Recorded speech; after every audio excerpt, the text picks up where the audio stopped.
being deployed in terms of how we can put it about. R stands for robotic process automation, that you get a lot of the manual work away and do it. And the big data that we're talking about. And the last thing that we should be looking at in terms of using technology is cloud. Because today, if we are not using cloud to store all our data and we are still looking at large files, the topic of sustainability that people spoke in the morning is you will be cutting more trees, you will be burning a lot more things. Why don't you become faceless as much as paperless? So I think these are some important points that I thought are important for the audience and the government to really interact with the trade to address these 4 or 5 challenges. Because the minister at the end of the day said, what are your takeaways from this? My takeaways are these 5 or 6 takeaways. If we can address as an industry, I think we are doing a wonderful job. And the only belief that I have as an Indian is if Google is managed by an Indian, Microsoft is managed by an Indian, and you've got people from Kali and Hans and the rest of them, we as an organization believe that our best technology brain was happening throughout, and most of our children are going abroad. Chennai was the best base for us to create an organization, and so we took Chennai as a headquarters to create. We are less than 2 years old for all of you to understand, but we are 850 employees, 22 locations in the country, 12 abroad, and a trucking fleet of 3,500 trucks already. So I think Indians, you can believe, can do wonders if really. It's just a question of like what Ketu said. Yes, we can do it in the technology context. Thanks. Thank you so much. And I think very rightly so you talked about technology, how the interventions can happen, but also when we talk of technology, an important element, it has to be complemented with infrastructure and what can happen. So maybe Captain Happy Singh, I will request you, you are doing a lot of things, and I think there's a lot of positive side of the business that you're looking at, creating infrastructure. Maybe you can tell us what is it that you are actually doing. I must thank FAST organization and DK Lavalji for giving this opportunity to come and speak in a pure business cargo decision making body, or a lot of people here that I can see who are decision makers.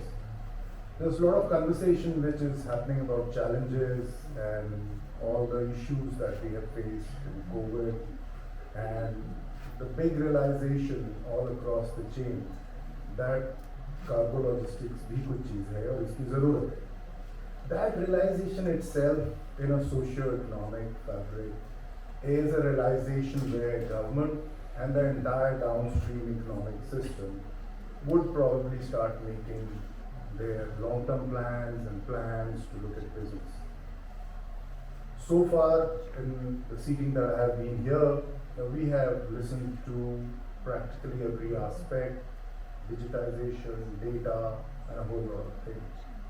But somewhere along the line, I feel there was also a string of thought that essentially everything will run on that old Hindi ki ek kahavat, road bana do, audi apne aap bana.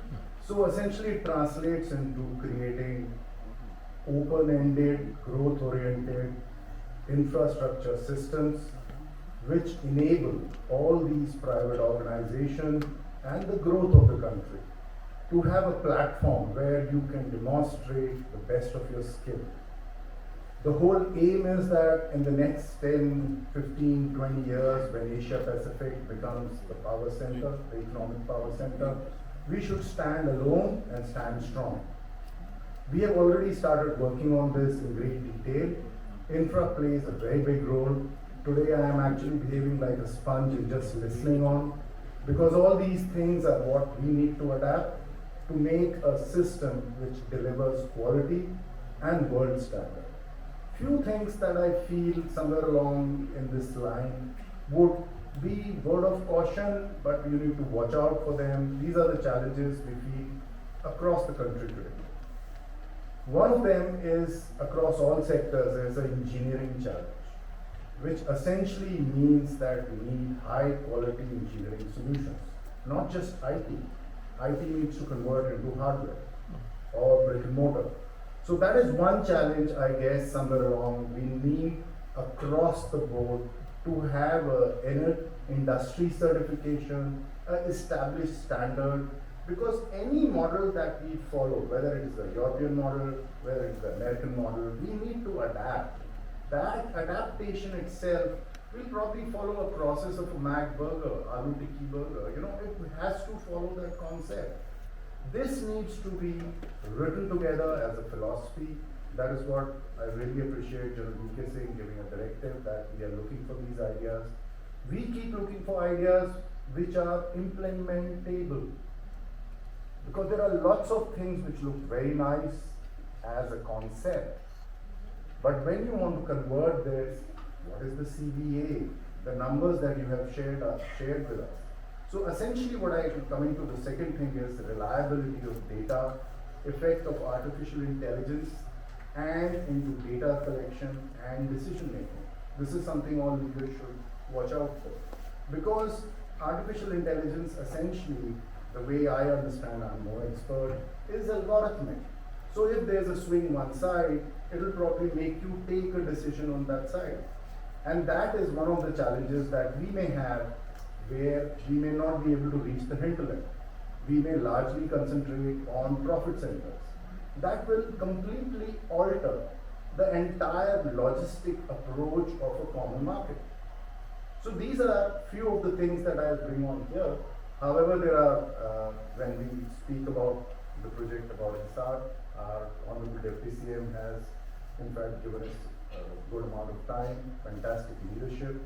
I will give you a whole lot of details which will help you construct your long-term plans and probably look at those things and the growth of the whole thing together as a big cargo hub.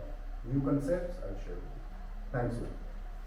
Thank you so much, and I'm conscious of the time, so I did promise that we'll take questions, but I think we'll have time for just one more question before I summarize. So if anybody has a quick question for the panel, you can just, yes, if we can, somebody can please pass the mic here. So.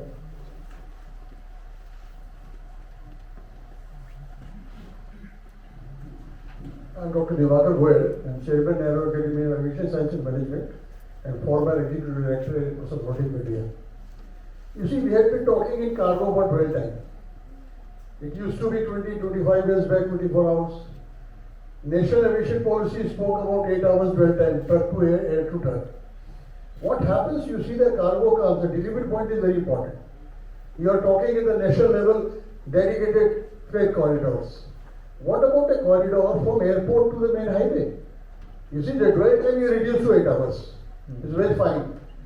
Air to truck. What happens 2 hours it takes to by Balpur or to the highway? While in Bombay, for airport to the highway 2 hours, the traffic jams.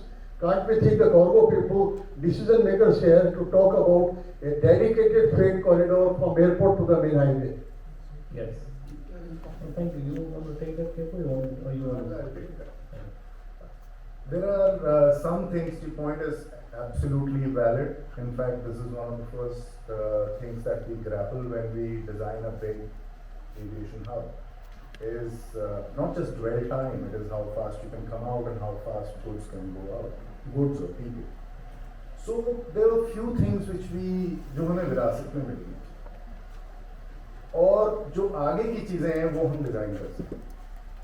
मैं अगर अपने if I speak about the project at HISAR, we have worked out from ground zero or ground one that a good transportation plan is there. If you have the opportunity to visit HISAR, we are constructing, or rather the airport project is enabling construction of an outer ring road which is actually not required now. But we are doing the right of way and planning it in the bigger master